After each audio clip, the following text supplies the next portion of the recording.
Hello বন্ধুরা, আমি সুজয়, তোমরা দেখছি সুজয় টেক।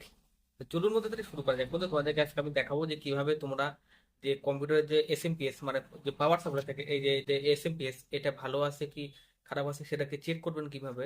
তো সিম্পল একটা ম্যাটার। তো এর জন্য আপনাকে কোনো মেকানিক শপ মানে কোনো টেকনিশিয়ানের কাছে বা কোনো সার্ভিস সেন্টারে ভিজিট করা দরকার নেই। যদি আপনার কম্পিউটারে এটা অন না হয় তো আপনারা সিম্পলি এটাকে চেক করতে পারবেন। তো চলুন শুরু করা যাক। তো এই দেখুন, এই যে পাওয়ার সাপ্লাইটি, এই এসএমপিএস যেটাকে বলে কম্পিউটারের, তো এটাকে আপনারা চেক করতে পারবেন। তো এই যে আমি দেখিয়ে দিচ্ছি, এই দেখুন এই যে কম্পিউটার এসএমপিএসটি। তো আপনি এটাকে পাওয়ার সাপ্লাই দেওয়ার পরে তো আপনারা এই দেখুন, আমি একটা পাওয়ার সাপ্লাই মানে পাওয়ার ইনপুট দিয়ে দিচ্ছি। তো এই যে আমি পাওয়ার ইনপুট দিয়ে দিলাম, দেওয়ার পরে এটাকে সিম্পলি আমি অন করব। এই দেখুন লাইন দিয়ে দিলাম। তো এটা কিন্তু এই দেখুন পাওয়ারটি ওপেন হচ্ছে না, মানে পাখাটি ঘুরছে না। বা এই দেখুন আমি আপনাদেরকে একটু মাল্টিমিটার দিয়ে দেখিয়েও দিচ্ছি।